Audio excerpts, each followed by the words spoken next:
एक छोटा-सा middle class का ये लड़का कहाँ से कहाँ पहुँच गया।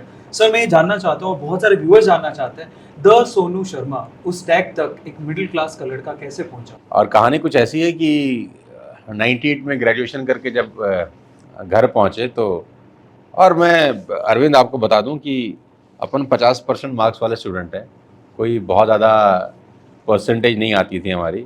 अभी आजकल तो 95, 97, 98, 99% हमारा यहाँ तो दिल्ली में करोड़ीमल कॉलेज है, 100% कट ऑफ जाता है उसका कि आपके पास 100% मार्क्स हैं तो ही आपको एडमिशन मिलेगा। हमारे तो 100% सबके मिला के भी नहीं होते थे तो 98 में जब ग्रेजुएशन करके अपन घर पहुँचे तो वो पहला एक ऐसा वाक़या था जहाँ से लाइफ एक अलग ट्रैक पे दौड़ने लग गई।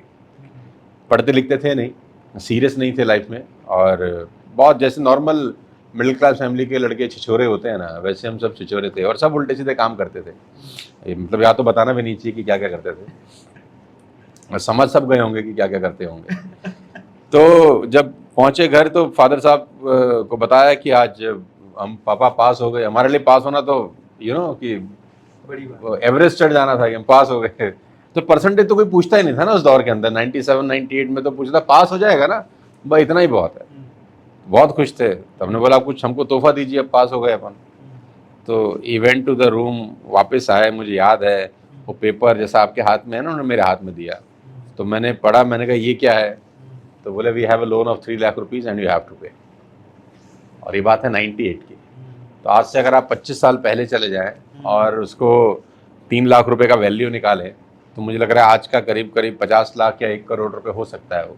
तो लाइफ का सबसे पहला जो ऑब्स्टिकल था और चैलेंज था वो यहाँ से शुरू हुआ, और ये बात तो पहले ही दिन समझ में आ गई कि ज़िंदगी बहुत आसान नहीं होने वाली, और अगर ज़िंदगी ऐसे ही जीता रहा तो परेशानियाँ बढ़ जाएंगी, कम होंगी नहीं।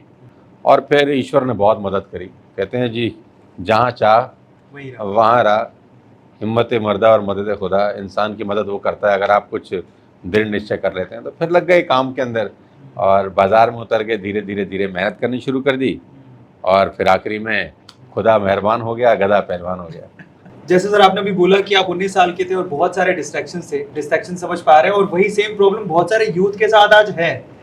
बहुत सारे मिडिल क्लास फैमिलीज हैं, लड़के हैं, लेकिन वो अपनी घर की कंडीशन को नहीं समझते, उसी डिस्ट्रैक्शन में फंसे रहते हैं। तो आपने अपने आप को उस चीज से बाहर कैसे निकाला, उन डिस्ट्रैक्शन से? बिकॉज वो आसान नहीं होता है। नहीं होता क्या है अरविंद, कभी कभी ना बड़ी से बड़ी बात चुपती नहीं है, और कभी छोटी से छोटी बात भी चुप जाती है। कोई एक मोमेंट होता है यार आपकी जिंदगी में ना, कि वही बात अगर कोई आधा घंटा पहले बोलता और वेट के साथ बोलता तब भी शायद आपको नहीं लगती। होता है ना कभी कभी, और कभी कभी किस इस अंदाज में बोली जाती है कि उसकी ग्रेविटी कम भी हो, लेकिन वो साला सीधा अंदर घुस जाती है कि यार इसने ऐसा कैसे बोल दिया मुझे।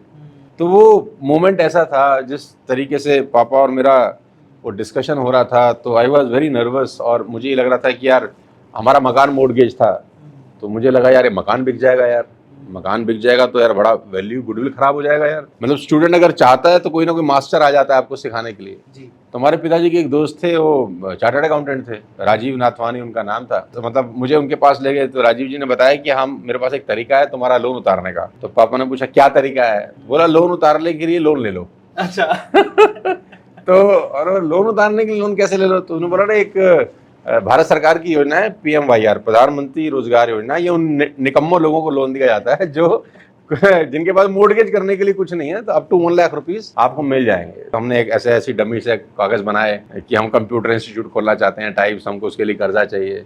तो वहाँ से हमारे को 80,000 रुपये मिले। से मोहलत मांगी हाथ जोड़ के कि भाई हमारी नीयत अच्छी है, हम पैसा लौटा देंगे, हमको थोड़ा समय दिया जाए। तो वहाँ से हमको 6 महीने मिले। फिर उसके बाद अपन सेल्स में आ गए, और फिर धीरे धीरे धीरे धीरे धीरे वो 3 लाख रुपए का कर्जा चुकाया, और वो जो 1 लाख वहाँ से 80,000 वहाँ से लिया था वो कर्जा भी चुकता किया। खुशकिस्मत हूँ मैं कि शुरुआत 3 लाख के कर्जे से हुई। अगर इतना बड़ा चैलेंज, चुनौती नहीं होती तो इम्यून सिस्टम इतना अच्छा नहीं होता। तो ये बहुत अच्छी बात है। और जहाँ तक यूथ की बात है कि यूथ फंसा हुआ है और बहुत सारे चैलेंज उनकी ज़िंदगी में भी ऐसे रहते होंगे, तो मैं तो एक ही बात बोलता हूँ यार कि कोई ना कोई बात चुभनी चाहिए आपको। अगर आपकी स्थितियाँ आपको मोटिवेट नहीं कर सकती तो दुनिया में कोई स्पीकर, कोई इन्फ्लुएंसर आपको मोटिवेट नहीं कर सकता। आपकी घर की परिस्थिति, आपके परिवार की परिस्थिति, आपके फादर, आपकी मदर, आपकी सिस्टर, अगर आपकी शादी हो चुकी है, आपकी वाइफ, बच्चे हो चुके हैं तो आपके बच्चे, अगर उनको देख के आपको मोटिवेशन नहीं आता कि मुझे ज़िंदगी में कुछ करना चाहिए, तो खुदा कसम भगवान भी आपका कुछ नहीं कर सकता। बिल्कुल सही।